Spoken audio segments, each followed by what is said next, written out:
வாழ்க வளம். இன்று வரை தோன்றிய அனைத்து சித்தர்களும் மகான்களும் மற்றும் வேதாத்திரிய கோட்பாடுகளை அகிலமெங்கும் உணர்வாக்கிக் கொண்டிருக்கும் வேதாத்திரிய நட்புலங்களின் மதிநட்பமும் சூக்கமுமாய் சூழ்ந்து இன்றைய தவ நிகழ்வை வழிநடத்தட்டுமாக.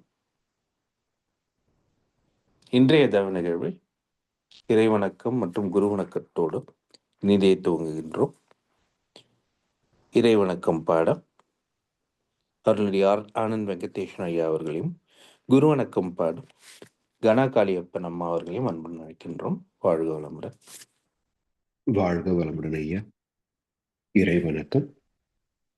அழுத்தம் என்னும் உந்தாற்றல் ஒன்றை கொண்டே அணுமுதலாய் அண்ட கோடி அனைத்தும் ஆக்கி, அழுத்தம் எனும் உந்தாற்றல் ஒன்றை கொண்டே அணுமுதலாய் அண்ட கோடி அனைத்தும் ஆக்கி, வழுத்துமோர் அறிவு முதல் ஐந்தும் ஆறும், வழுத்துமோர் அறிவு முதல் ஐந்தும் ஆறும், வகை வகையாம்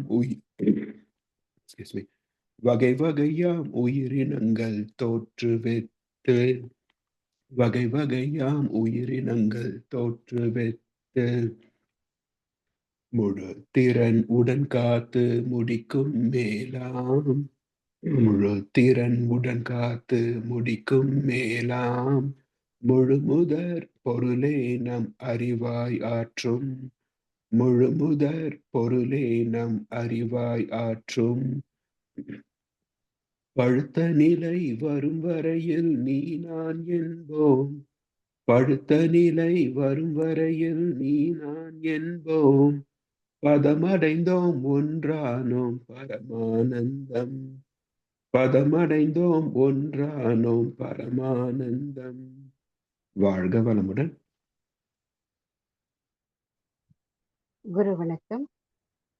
அண்டமதில் உருவெடுத்து அறிவை பெற்று, அவ்வறிவு ஒன்று முதல் ஆறதாகி, கொண்ட மேலாம் இவ்வுருவில் குறிப்பில்லாமல் கோடான கோடி எண்ணி அனுபவித்து, கண்ட பலன் என்னை அறிய நினைந்தேனாப்போ, கண்ட பலன் என்னை அறிய நினைந்தேனாப்போ, கருத்துணர்த்தி கனல் மூட்டி கருவாம் ஞான குண்டலினி எனும் மெய்யுணர்வு எழுப்பி குறித்து என்னை அறிவித்த குருவே அன்பே, குருவே அன்பே.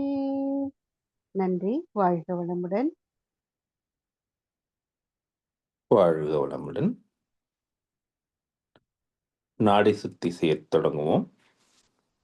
வாழ்க வளமுடன்.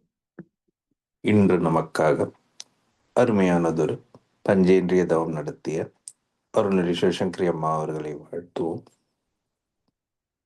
அருள்நிதி சிவசங்கரி அம்மா அவர்கள் வாழ்க வளமுடன்.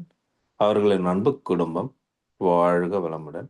அவர்களின் உடல்நலம், பொருள்வளம், மனவளம் மற்றும் அவர்களின் ஆன்மீக தொண்டு வாழ்க வளமுடன், வாழ்க வளமுடன், வாழ்க வளமுடன். நன்றிகள் அம்மா. தொடர்ந்து இன்றைய ஞானமும் வாழ்வும் பாடல் தொகுப்பிலிருந்து வரும் பாடலுக்கு விளக்கம் அளிக்க மூத்த பேராசிரியர் அருள்நிதி பழனிசாமி வெளிச்சாமி ஐயா அவர்களை அன்புடன் அழைக்கின்றோம். வாழ்க வளமுடன். வாழ்க வளமுடன் ஐயா. வாழ்க வையகம், வாழ்க வையகம், வாழ்க வளமுடன். குரு வாழ்க, குருவே துணை.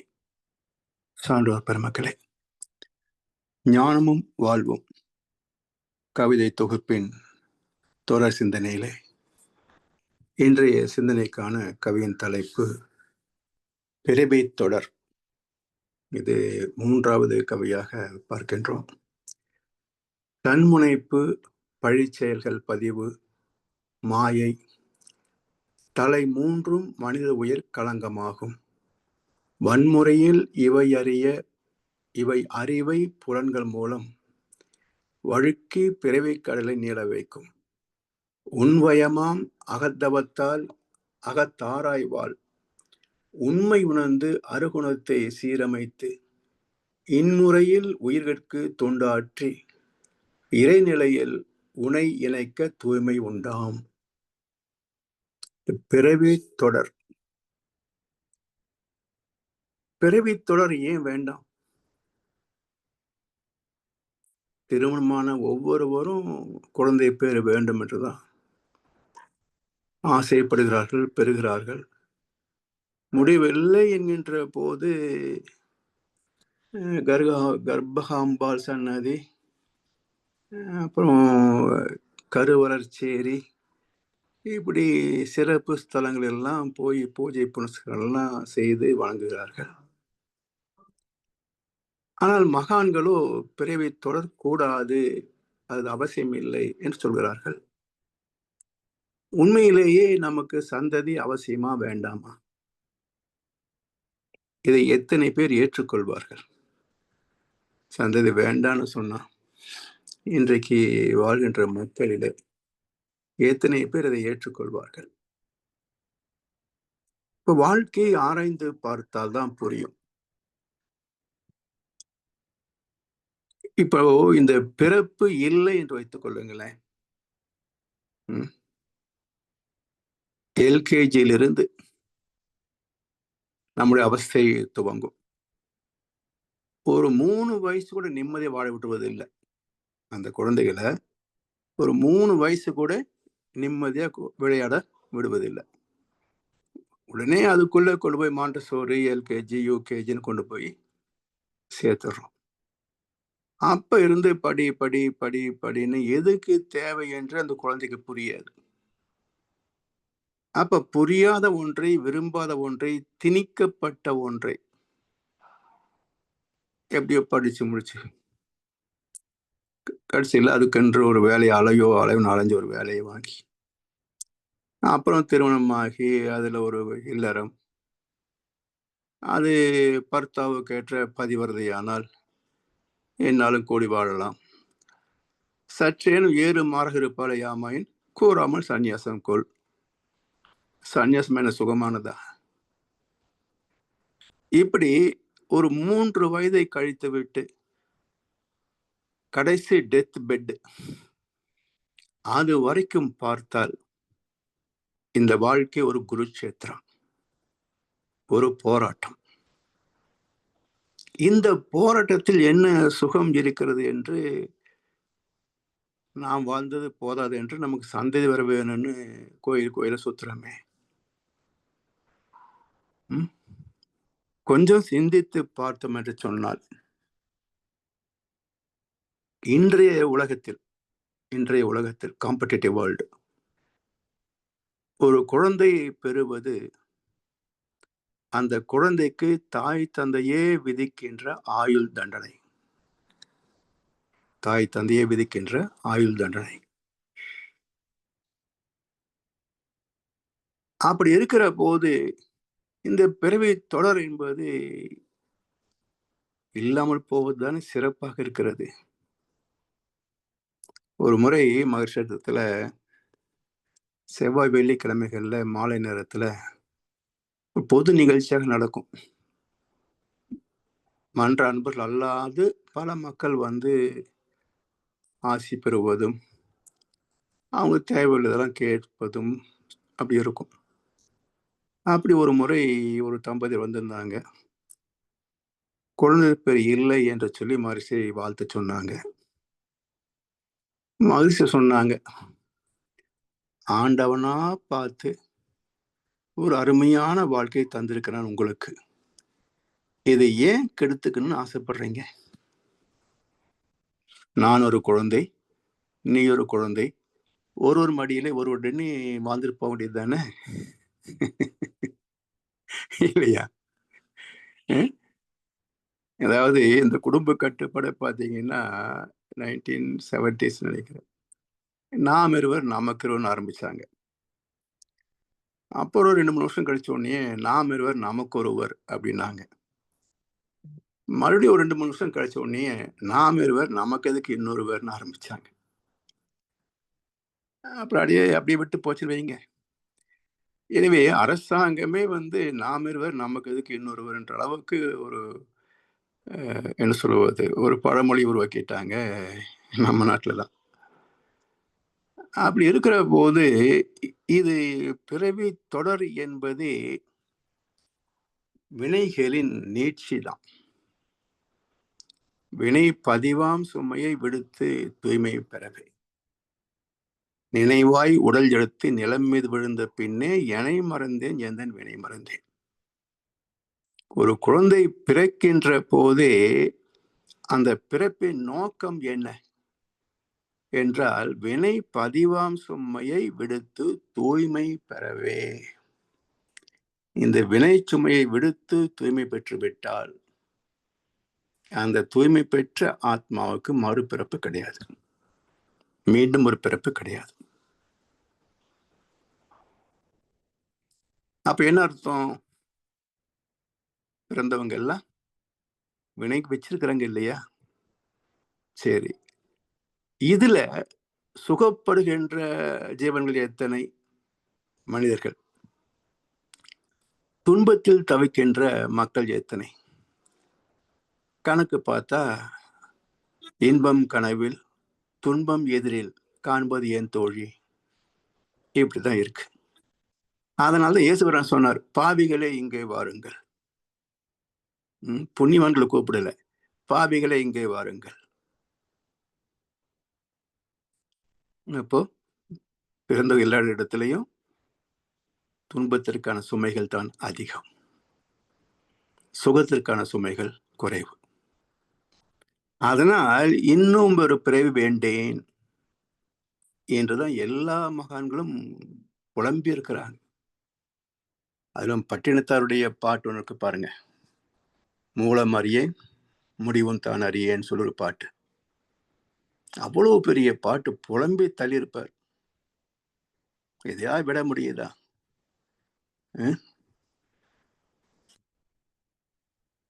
மண்ணாசை பொன்னாசை பெண்ணாசை எதையும் விட முடியலையே.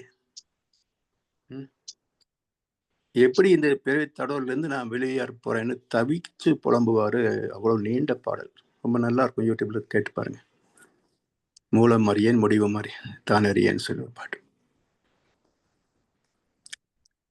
ஏன்னா இந்த துன்பத்திலிருந்து விடுபட்டு ஒரு சுகமான வாழ்க்கை பெறுவது அது ஆன்மீகத்தின் முதிர்ச்சி நிலை. அதை எட்டுவது அவ்வளவு எளிதும் அல்ல. அந்த உச்சத்தை பேரின்பத்தை எட்டுவது அவ்வளவு எளிதும் அல்ல, எல்லோருக்கும் சாத்தியமும் அல்ல. அப்ப வாழ்க்கை என்பது போராட்டமாகத்தான் இருக்கும். அப்ப எதுவும் தப்புவது எப்படி? இந்த வினை சுமைகள் எல்லாம் நீக்கினால் தான் தப்ப முடியும். அப்ப அதுக்கு என்ன செய்யணும்? பணக்காரன் ஆகணும்னா சம்பாதிக்கணும்ன்றது ஒரு கோட்பாடு, சிக்கனம் அதுல முக்கியம். சம்பாத்தியத்துக்கு மேல ஊதாரித்தனமா செலவு பண்ணினா எவ்வளவு லட்சங்கள் சம்பாதிச்சாலும் கடன்ல தான் இருக்கும் வாழ்க்கை. அது போல இந்த பாவச்சுமை நீங்க வேண்டும் என்றால் முதல் படி என்ன? புதிதாக பாவத்தை சேர்க்காமல் இருப்பது முதல் படி. கொண்டு வந்த பாவம் வெளிப்படுகின்ற போது அதை ஏற்றுக்கொண்டு தாங்கிக் கொண்டு அதற்காக யாரை நிந்திக்காமல், யாரை ஏமாற்றாமல் அமைதியாக இருப்பது இரண்டாவது படி. இது உடனே முடிந்து போகிறதா? ஒரு பிறவே இல்லை, சாத்தியம் இல்லை. இருபிறப்பும் தீயவை தேண்டா பழி பிறங்கா பண்புடை மக்கள் பெறேன். ஒவ்வொரு பிறவியிலையும் பழிச்செயலை செய்வதற்கு வெட்கப்படக்கூடிய, அஞ்சக்கூடிய பிறப்பாகவே இருந்தால் 7வது பிறப்பில எல்லா பாவங்களும் தேர்ந்து போகும் என்கிறார் வள்ளுவ பெருந்தகை. எனவே இந்த பிறவை தொடர் அறுப்பது என்பது அவ்வளவு எளிதான காரியம் அல்ல. அதே போல இந்த பிறவில் சுகப்படுவதும் முற்றிலும் சாத்தியமும் அல்ல. எல்லாம் கலந்துதான் இருக்கும். எனவே இதற்கு காரணம் என்ன என்றால், இந்த வினை பதிவுகளுக்கு காரணம் என்ன? பகவத்கீதையில ஒரு ஸ்லோகம் உண்டு. அதை தப்பா புரிஞ்சு வச்சுக்கிறாங்க மக்கள். என்னை நினைத்து கொண்டு எந்த காரியத்தை செய்தாலும் அந்த புண்ணிய பாவங்கள் உன்னை அண்டுவது இல்லை என்று ஒரு ஸ்லோகம் இருக்கு பகவத்கீதையில. அப்ப இந்த தீவிரவாதிகள் என்ன சொல்றாங்க, இதுலயும் சரி இஸ்லாத்திலையும் சரி, கடவுள் பெயரால் சண்டை போட்டு எவனையாவது கொன்னு தீர்த்துட்டோமா சொன்னா நமக்கு கடவுள் பக்கத்திலேயே சீட்டு போட்டு வைப்பாங்க அப்படின்னு நினைச்சிருக்கான். இந்த ஸ்லோகத்துடைய உட்பொருள் என்னன்னு பார்க்கணும். என்னை நினைத்து கொண்டு நீ எந்த காரியத்தை செய்தாலும் அதனுடைய விளைவுகளோ பதிவுகளோ உன்னை அண்டுவது இல்லை.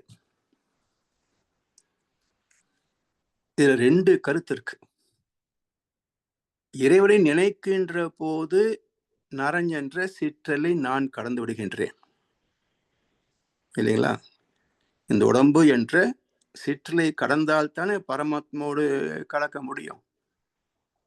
அப்ப இறைவனாகவே மாறுகின்ற போது, உடல் என்ற இந்த எல்லை கடந்து போகின்ற போது, இறைவனின் திரு விளையாடலாகவே, இறைவனின் ஒரு கருவியாகவே நாம் செயல்படுகின்றோம். இவர் வள்ளலார் சொல்வாரே, ஊட்டு வைக்கின்றாய் உண்ணுகின்றேன், உறங்கு வைக்கின்றாய் உறங்குகின்றேன், உறங்காத என்னை ஆட்டு வைக்கின்றாய் ஆடுகின்றேன், இச்சிறியனால் ஆவதுதான் என்ன? இதுதான் பரமாத்மனிலிருந்து ஜீவாத்மா வாழ்க்கை. அப்படி வாழ்கின்ற போது விஞ்ஞானபூர்வமான உண்மை என்ன என்றால், ஒரு எல்லைக்குள் தான் மையம் இருக்கும், மையத்தில் தான் ஈர்ப்பு இருக்கும், ஈர்ப்பிலே தான் பதியப்படும். எல்லைக்குள் தான் மையம் இருக்கும், மையத்திலே தான் ஈர்ப்பு இருக்கும், ஈர்ப்பினால் தான் பதியப்படும். அப்ப உடல் நானாக நின்று செய்கின்ற போதுதான் எல்லா அனுபவங்களும் ஈர்த்து சுருக்கி கருமையத்திலே ஆத்மாவிலே இருப்பாக்கப்படும். உடல் கடந்த நிலையில மையம் இல்லையே, எங்கு பதிவு வர முடியும்? அதுதான் கீதை சொல்கிறது, என்னை நினைத்து கொண்டு நீ எந்த காரியத்தை செய்தாலும் வினைகள் உன்னை பற்றுவதில்லை. சரி, எந்த காரியத்தை செய்தாலும் சொன்னதை தவிர நீ பாவத்தை செய்தாலும் சொல்லலையே. இது மறுபக்கம் என்ன? ஏன் சொல்லல? இறைவனை நினைக்கின்ற போது எல்லா உயிர்களையும் தன் அம்சங்களாகத்தான் பார்க்கிறோம். கண்ணதாசன் போல, சிவனது போல, சக்தி எல்லாம் திரண்டு சிவம் பெருக சித்தமெல்லாம் எனக்கு சிவமயமே. எதை பார்த்தாலும் சிவமாகத்தான் இருக்கிறது. இப்ப யாரை பகைப்பது, யாரை நேசிப்பது? இல்லை. எனவே அங்க ஏன் பாவத்தை செய்த சொல்லல என்றால், நீ பாவம் செய்ய முடியாது. அந்த நுண் அலையில, தெய்வீக நிலையில அன்பும் கருணையும் நன்றியும் தான் வருமே தவிர பழி பாவங்கள் வராது. அதனால் அந்த இடத்தை அடைவதும் எளிது அல்ல. எனவே தன்முனைப்பு, பழி செயல்கள் பதிவு மாயை, ஆணவம் கண்மம் மாயை, மும்மலங்கள். மலம் என்றால நீக்க வேண்டியதுன்னு அர்த்தம் இல்லையா? உடம்பிலிருந்து மலம் வெளியே போகலன்னா அதுக்கு என்ன பேருங்க? மலச்சிக்கல். மலச்சிக்கலுக்கு எந்த நோய் வரும்? எல்லா நோயும் வரும். பல நோய்களுக்கு இதுவும் ஒரு காரணம் என்பதனால்தான் அது சிக்கல். எந்த நோய்க்கு இது காரணம் சொல்ல முடியாது, எல்லா நோய்களுக்கும் இது ஒரு காரணம். அப்ப மலச்சிக்கலும் உடம்புக்கு பிரச்சனை, மனச்சிக்கலும் வாழ்க்கைக்கு பிரச்சனை. எனவே மலம் என்றால் நீக்கப்பட வேண்டியது. ஆணவம், கண்மம், மாயை நீக்கப்பட வேண்டியவை. முடியுதா? அடுத்த கேள்வி, முடியுதா? எனவே தன்முனைப்பு, பழிச்செயல் பதிவு, மாயை, இதுதான் பிறவி தலைக்கு காரணம். கடவுள் உயிரின வரலாற்றிலே பெற்ற அனுபவங்கள், ஆணவம், கண்மம், மாயை. அதனால் மனிதனாகி தவிக்கிறோம். விளக்கம் பெற்று பயிற்சி செய்து தேர்ச்சி பெற்று விட்டால் இறைநிலையோடு ஒன்றி வாழக்கூடிய பக்குவத்தை பெற்றுவிட்டால் மாயை விலகுகிறது. கண்மம் செயல்பாட்டுக்கு வருவதில்லை, பாவச் செயல்கள் செயல்பாட்டுக்கு வராது, ஆணவம் அற்று போகும். இப்ப மனிதன் இவனிடத்தில் இருந்து ஆணவம், கண்மம், மாயை நீங்கிவிட்டால் இவன் நடமாடும் தெய்வமாகிறான். ஐயப்படாது அகத்து அது உணர்வானை தெய்வத்தோடு ஒப்புக்கொள்ள. இவர் வேறு தெய்வம் வேறு இல்லை. அது உருவம் இல்லாத தெய்வம், இது உருவத்தில் அமைந்த தெய்வம். தன்மையில் பேதம் இல்லை. எனவே இந்த தலை, பிறவி தலை, இந்த மூன்றும் மனித உயிர் களங்கமாகும். இதுதான் அழுக்குகள், இதுதான் மலங்கள். வன்முறையில் இவை அறிவை புலன்கள் மூலம் வழுக்கி பிறவை கடலை நீள வைக்கும். வன்முறையில், ஆணவமே வன்முறைதான். ஆணவத்தில் ஏது அன்பும் கருணையும்? ஆணவமே வன்முறைதான். இது சமுதாயத்துல பொதுவா எல்லாரும் என்ன நினைக்கிறாங்க? என்ன மாதிரி நல்லவன், எனக்கு நானே நல்லவன், சொல்லிலும் செயலிலும் வல்லவன், அதனால சொத்து சேர்ப்பேன், பதவி பெறுவேன், இப்படி போவாங்க. இவங்களுக்கு எல்லாம் நெத்தி அடியாக வள்ளுவர் சொல்றார், தவம் செய்றீங்களா? அதெல்லாம் தெரியாதுங்க, எனக்கு செய்யும் தொழிலே தெய்வம். அப்ப நீ பாவம் செய்யறன்றார் வள்ளுவர். தவம் செய்யலைன்னா நீ பாவம் செய்யறன்னு அர்த்தம். தவம் செய்தால் பாவம் செய்யாது, தவம் செய்யவில்லை பாவம் செய்வான். ஒரே தீர்ப்பு, தவம் செய்வார் தம் கர்மம் செய்வார், மற்ற அல்லார் அவம் செய்வார் ஆசை உட்பட்டு. அவம் என்றால் ஆணவம், துன்பத்தை செய்யக்கூடிய மனோபாவம் அவம். நமது ஆத்மாவுக்கு துன்பத்தை செய்யக்கூடிய மனோபாவத்தை தூண்டுகின்ற போது ஆண் கூட்டல் அவம் ஆணவம். அப்ப ஆணவம் வந்தா என்ன செய்வான்? ஆசை உட்பட்டு அவம் செய்வான், ஆசை வயப்பட்டு பாவத்தை செய்வான். ஆசையை முன்னே வைத்து தர்மத்தை பின்னே வைத்தால் என்னென்ன விளைவாகும்? கண்ணதாசன் கேட்கிற, ஆசையை முன்னே வைத்து தர்மத்தை பின்னே வைத்தால் என்னென்ன விளைவாகும்? அதெல்லாம் பாவ பதிவாகும்.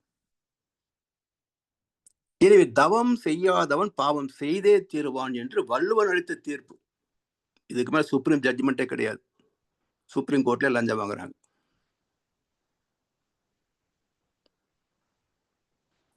அப்போ தவம் தான். தவம் என்ன பண்ணுது? ஒன்றையும் நினையாது தன்னையும் மறவாத நிலை. என் செயல் என்பதெல்லாம் இறைவா, என்னுள் இருக்கும் உன் செயலே. அவ்வளவுதான். நான் எதுவுமே செய்யறது இல்லை, நீ செய் வைக்க நான் செஞ்சுக்கிட்டு இருக்கிறேன் என்று எப்போதும் அடக்கம் காக்கக்கூடிய பக்குவம். அடக்கம் அமர் அருள் வைக்கும். அதுக்கு எதிர்ச்சொல் ஆணவம். அடங்காமை ஆறிருள் ஒய்த்து விடும். பாவத்தை செய்ய வச்சிடும். தீர்க்கமா தெளிவா தீர்ப்பு சொல்றார் வள்ளுவர். எனவே இந்த தலை மூன்றும் வன்முறையில் இவை அறிவை புலன்கள் மூலம் வழுக்கி பிறவை கடல் நீள வைக்கும். எப்படி ஏமாத்துது அறிவை? எப்படி ஏமாத்துது என்றார். அறிவை புலன்கள் வெல்லுவது இயல்பு. அறிவால் புலன்களை வெல்லுவது உயர்வு. அப்ப அறிவை எப்படி ஏமாத்துகிறோம் என்றால் புலன் மயக்கத்திலே அறிவை அடகு வைத்து விடுகிறோம். புலன் மயக்கத்திலே அறிவை அடகு வைத்து விடுகிறோம். விளக்கம் சொல்ல முடியாது, விடுதலை என்பதும் கிடையாது. எனவே இந்த புலன் கவர்ச்சியிலிருந்து விடுபடாத வரைக்கும் பொருள், புகழ், செல்வாக்கு, புலன் இன்பம் 4 புகுந்து அழுந்தி மனித மனம் புண்ணாய் வாழ்ந்து அது அங்கத்தான் கிடக்குது. நாமா போய்தான் அதை விழுந்து முழுகி போகிறோம். அது புதை குழி என்று தெரியாதது யார்? தெரிஞ்சும் போய் விழுகிறோம் இல்ல. புதை குழியில் விழுந்த பிறகு மீள்வது எப்படி? எத்தனை பிரிவுகள் தொடர்ந்தாலும் இந்த புதை குழியிலிருந்து மீளவே முடிவது இல்லை. இன்னும் சொல்லப்போன இந்த சாக்கடை வாழ்விலே ஒரு சுகம் கண்டிருக்கிறோம். இந்த சாக்கடை வாழ்க்கையிலே ஒரு சுகம் கண்டிருக்கிறோம். இதுக்கு மேல் ஒரு சுகம் இல்லை என்ற ஒரு எண்ணம் இருப்பதனால்தானே எத்தனை பிரச்சனை சந்திச்சாலும், எத்தனை நோய்களை சந்திச்சாலும் வாழணும்னு தான் ஆசைப்படுறாங்க. எத்தனை பேர் எத்தனை நாள் இந்த உடம்ப சுமந்துட்டு இருக்கிறதுன்னு நினைக்கிறாங்க? சொல்லுங்க. 820 கோடி மக்கள் இல்ல. ஏங்க நீங்க ரெடியா? படுத்த காலையில் எந்திரிக்க கூடாது, ரெடியா? கேட்டு பாருங்களேன். நான் ரெடி, எத்தனை பேர் சொல்லுவாங்கன்னு. இப்ப ஏன் இந்த ஈர்ப்பு? ஏன் இந்த ஈர்ப்பு? அதான் வன்முறையில் இவை அறிவை புலன்கள் மூலம் வழுக்கி பிறவி கடலை நீள வைக்கும். வழுக்கி விழுந்த பிறகு குளத்துல விழுந்தா, நதியில் விழுந்தா தப்பிச்சுக்கலாம். ஆத்துல விழுந்தா கூட உறவு தப்பிச்சிடலாம். கடல்ல விழுந்த பிறகு எங்க போய் தப்பிக்கிறதுங்க? நீச்சல் தெரிஞ்சதாவது கொஞ்சம் போராடி பார்க்கலாம். அதுவும் தெரியாது. நீச்சல் என்னங்க? எப்படி வாழ்வது என்ற முறைதான். எங்கே வாழ்க்கையை தொடங்கும், எங்கே எவ்விதம் முடியும், இதுதான் வாழ்க்கை, இதுதான் பயணம். தெரிஞ்சிருந்தா நீச்சல் தெரிஞ்ச மாதிரி. இந்த நீச்சலே தெரியாம கடல்ல விழுந்தா யார் காப்பாத்துறது? எனவே வழுக்கி பிறவை கடலை நீள வைக்கும். போய்கிட்டே இருக்கு. பெற்றேன் பல்பிறவி பிறருக்கே உழைத்து ஏழையானேன். யாரோ ஒரு ஆண்பிரா சொல்றாரு, சிவனுக்கு ஒரு பிறப்பு, விஷ்ணுவுக்கு 10 பிறப்பு இல்லையா? தசாவதாரம். என் பிறப்போ என்னவெனின் எண்ணிக்கை கடங்காது. அதனால விஷ்ணு விட நான் தானே பெருசு வேணா. சிவனுக்கு ஒரு பிறப்பு. அவரோட வைணவன் சொல்லுவாங்க, சிவனோட நாங்க தான் பெரியவங்க, நாங்க 10 பிறப்புன்னு. அட போயா, எனக்கு நம்பரே தெரியல, அதோட நான் தான் பெரியவன். அது மாதிரி எத்தனை பிறவிகளை கடந்து தத்தெடுத்து கொண்டிருக்கின்றோம். கரை சேரணுன்ற எண்ணம் கூட வரலையே. கரை சேரணுன்ற எண்ணம் கூட வரலையே. சரி, இதுக்கு எப்படி வெளிவருவது? தீர்வு என்ன என்றால், உண்வயமாம் அகத்தவத்தால் அகத்து ஆராய்வாள் உண்மை உணர்ந்து அருகுணத்தை சீரமைத்து இன்முறையில் உயிர்கட்கு தொண்டு ஆற்றி இறைநிலையில் உனை இணைக்க தூய்மை உண்டாம். இவ்வளவு கஷ்டம் இருக்கு சொல்லிட்டார் பாதி கவியில. மறுபாதி கவியில இதிலிருந்து, இந்த சிறையிலிருந்து எப்படி நாம் விடுதலை பெறுவது, அந்த வழிவகை என்ன? என்றால் உன்வயமா உங்ககிட்ட தான் இருக்கு சாவி. சிறைச்சாவி உங்ககிட்டயே தான் இருக்கு.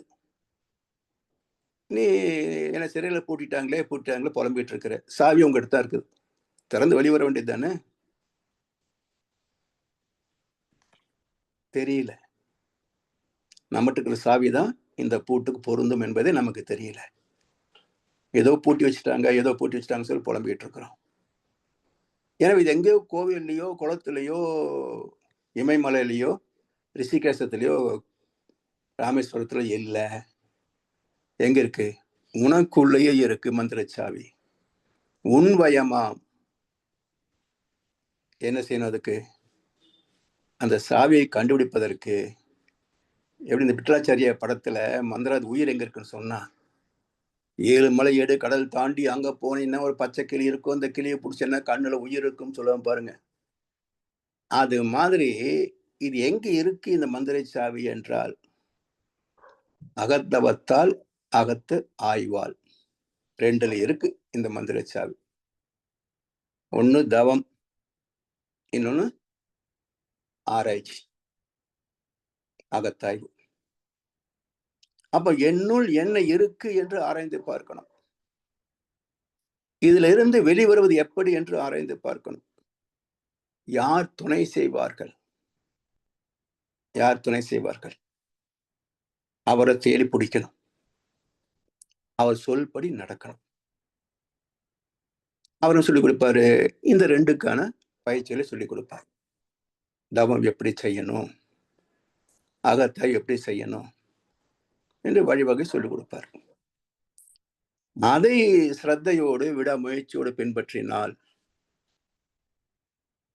உண்மை உணர்ந்து, உண்மை எப்படி உணர முடியும்? தவத்தால். தவத்தால் உண்மை உணர்தல் அப்படின்னா, உண்மை என்பது என்ன? பொய்க்கு ஆப்போசிட் வேர்டு. உள்ளதை பேசுவது, உள்ளதை சொல்வேன், நல்லதை செய்வேன், வேறொன்றும் தெரியாது. இதுதான் உண்மையா என்றால் அது இல்லை. இதை மாற்றி சொல்வது பொய், அதுவும் இல்லை. உண்மைக்கு எதிர்ச்சொல் கிடையாது என்றார் வள்ளுவர். பொய்க்கு ஆப்போசிட் வேர்டு வாய்மை. பொய்மைக்கு எதிர்ச்சொல் வாய்மை. உண்மைக்கு எதிர்ச்சொல் கிடையாது. ஏன் உண்மைக்கு எதிர்ச்சொல் கிடையாது என்றால், இது ஒரு இயக்கமோ ஒரு குணமோ அல்ல. உள் கூட்டல் மெய். மெய் என்பது மெய்ப்பொருள். உள் என்பது ஒரு மையம், ஒரு எல்லைக்குள். எல்லை அதான் உள், எல்லைக்குள் அடங்கியிருப்பது. அப்ப இறைத்துகளுக்கு மையமாக, விண்ணுக்கு மையமாக, உடலுக்கு மையமாக அது உள் அடங்கிய மெய்ப்பொருள். அதனால் உண்மைக்கு என்ன பேர் என்றால், பாரதியார் சொல்வார், உண்மையின் பேர் தெய்வம் என்போம். உண்மை பிரம்ம இல்ல, உண்மையின் பேர் தெய்வம் என்போம். அன்றி ஓதிடும் தெய்வங்கள் பொய்யென கண்டோம். சிவன், பிரம்மா, விஷ்ணு, அது இதுன்னு 1008 சொல்லி வச்சுக்கிறாங்களே, இவை அத்தனையும் கட்டுக்கதைகள், பொய் என கண்டோம். உண்மைகள் வேதங்கள் என்போம். பிரிது உள்ள மறைகள், ரிக் யஜுர் சாம அதர்வன, பிரிது உள்ள மறைகள் கதை என கண்டோம். இதை வச்சுக்கிட்டு தானே உலகத்தை, இந்தியாவையே மிரட்டிட்டு இருக்கிறாங்க. நாங்கள்லாம் படித்தவங்க, பெரியவங்க, நீங்கள்லாம் தாழ்ந்த ஜாதி, கீழ் ஜாதின்னுக்கிட்டு பாரதி தெளிவா சொல்லிட்டார். அதெல்லாம் ஒண்ணுமே இல்லையா, சும்மா வச்சு உங்களை மிரட்டிட்டு இருக்கிறாங்க. அப்போ உண்மையின் பேர் தெய்வம் என்போம். அன்று ஓதிடும் தெய்வங்கள் பொய் என கண்டோம். உண்மைகள் வேதங்கள் என்போம். பிறிது உள்ள மறைகள் கதை என கண்டோம். அந்த உண்மை உணர்தல், இறை உணர்தல், உணர்ந்து அருகுணத்தை சீரமைத்து, இதுல 2 இருக்கு. அருகுணத்தை சீரமைத்தால் தான் இறையுணர்வு கிடைக்கும். இறையுணர்வு பெறுகின்ற போதும் அருகுணங்கள் சீராகும். இந்த என்ன சொல்லுவாங்க, மியூச்சுவலி எக்ஸ்க்ளூசிவ் சொல்லுவாங்க பாருங்க. 2 கண்கள் ஒரு காட்சியை பார்க்கும். விழி 2 இருந்த போதும் பார்வை ஒன்றுதான். அது போல இந்த தவமும் இந்த அகத்தாய்வும் ஒன்றோடொன்று இணைந்தவை. தவத்தை மட்டும் செஞ்சா அகத்தாய்வு தோத்துருவோம், அகத்தாய் மட்டும் செஞ்சா தவத்துல தோத்துருவோம். அகத்தாய் இல்லாத தவம் அரக்க தவம், அகத்தாய் இல்லாத தவம் அரக்க தவம்.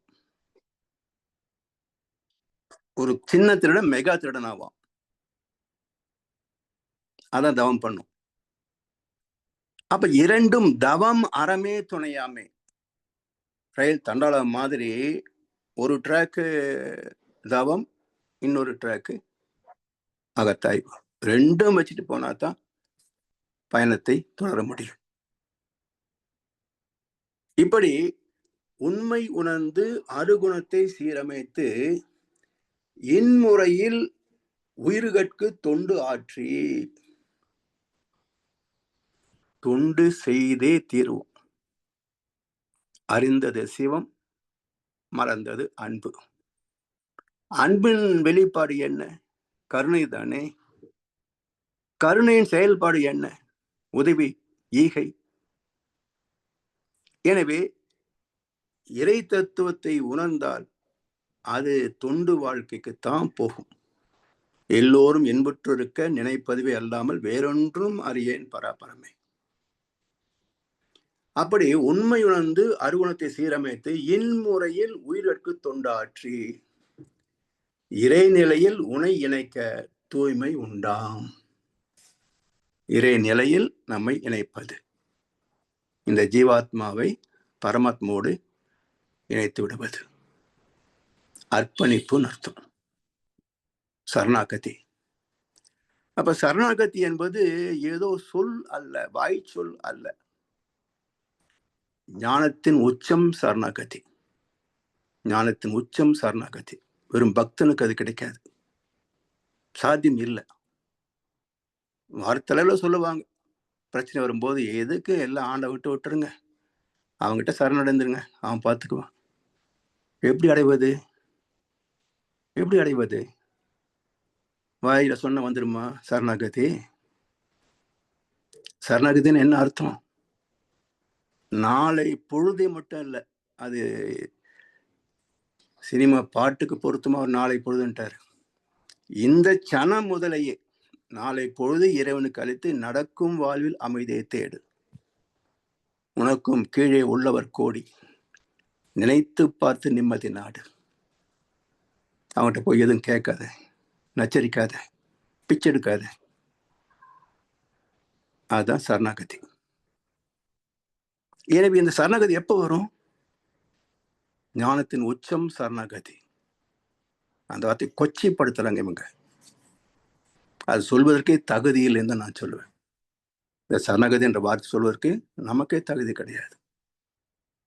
தவத்துல உயர்ந்து உயர்ந்து போய் உன்னிலே நான் நடங்க, என்னுள்ளே நீ விளங்க, அது சரணாகதி.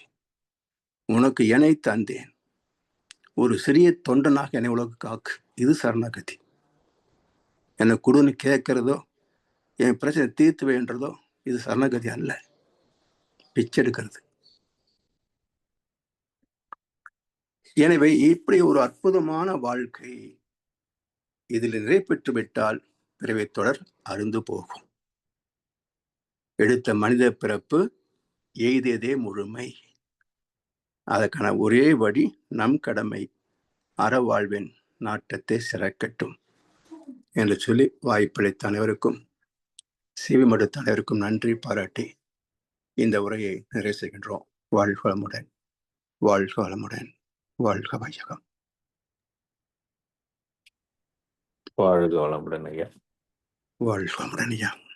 நன்றிகள், அருமையான விளக்கம்.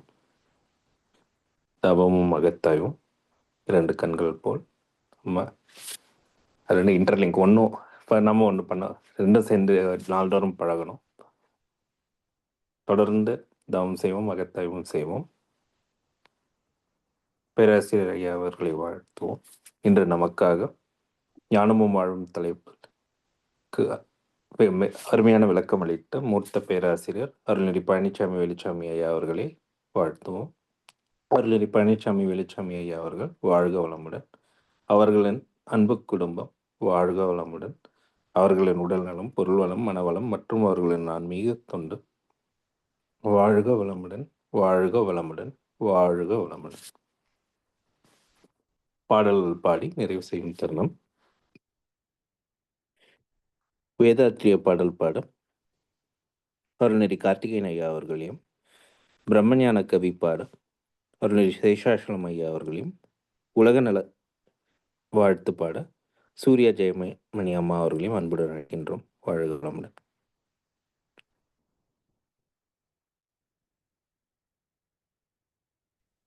வேதாத்திரிய பாடல். போரில்லா நல்லுலகம், பொருள் துறையில் சமநீதி, நேர்மையான நீதிமுறை, நிலவுலகுக்கோராட்சி, சீர் செய்த பண்பாடு சிந்தனையோர் வழிவாழ்வு, சிறப்புணர்ந்த பெண்மதிப்பு, தெய்வ நீதி வழிவாழ்தல், தேர் திருவிழா தவிர்த்தல், சிறுவர்கட்கே விளையாட்டு, செயல் விளைவு உணர்கல்வி, சீர்காந்த நிலை விளக்கம், பார் முழுதும் உணவு நீர் பொதுவாக்கல், பல மதங்கள் பல கடவுள் பழக்கம் ஒழித்து உண்மை ஒன்றை தேர்ந்தெடுதல். வாழ்க வளமுடன். பிரம்மஞான கவி. இறைவெளியே தன்னிருக்க சூழந்தழுத்தும் ஆற்றல், இதன் திணிவு மணிப்பு விடுவ சுழலும் நுண்விண்ணாம், நிறைவெளியில் விண் சுழல நெருக்குகின்ற உரசல், நிலைவெளியில் எழுப்புகின்ற நேரலைகள் காந்தமாம், மறைபொருளாம் காந்தம் தன் மாத்திரைகள் ஐவகை, மலைக்காதீர் வெண்கூட்டம் மாபூதம் ஐந்துமாம், முறையாய காந்த அலை மனமாம் உயிர் உடல்களில், மதி உயர்வு உண்மை பெற மாபிரம்ம ஞானமாம். வாழ்க வையகம், வாழ்க வையகம், வாழ்க வளமுடன். வாய்ப்புக்கு நன்றிகளை. வாழ்க வளமுடன்.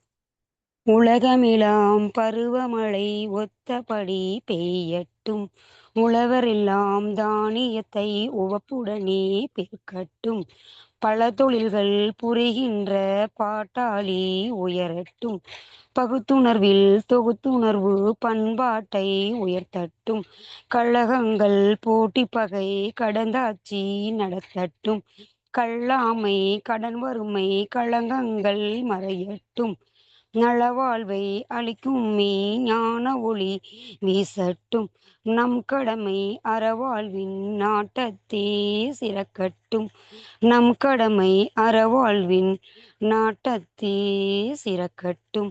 வாழ்க வையகம், வாழ்க வையகம், வாழ்க வளமுடன். நன்றி. வாழ்க வளமுடன் ஐயா. வாழ்க வளமுடன். இன்றைய தவத்தில் கலந்து கொண்ட அன்பர்கள், தவத்தை வழிநடத்தியோர், நச்சிந்தனை வழங்கியோர், பாடல்கள் பாடியோர் அனைவரும் வாழ்க வளமுடன். அவர்களின் அன்பு குடும்பம், அவர்களின் உடல் நலம், மனவளம், பொருள் வளம், அருள் தொண்டு, ஆன்மீக தொண்டு வாழ்க வளமுடன், வாழ்க வளமுடன், வாழ்க வளமுடன். இத்துடன் இன்றைய காலை தவம் நிகழ்வு மகிழ்வோடும் நிகழ்வோடும் இனிதே நிறைவு பெறுகின்றது. இறையருளும் குருவருளும் நம் அனைவரையும் எப்பொழுதும் சூழ்ந்திருந்து நம்மை இந்த நிலை உணப்பயணத்திலே சிறந்த முறையிலே வழிநடத்தட்டும் என அனைவரையும் வாழ்த்தி வணங்கி நன்றி கூறி அமைகிறோம். வாழ்க வியகம், வாழ்க வியகம், வாழ்க வளமுடன். வாழ்க வளமுடன் ஐயா. அனைவருக்கும் நன்றிகள். வாழ்க வளமுடன் ஐயா. நன்றிகள் ஐயா. நன்றி ஐயா. வாழ்க வளமுடன் ஐயா. வாழ்க வளமுடன் ஐயா.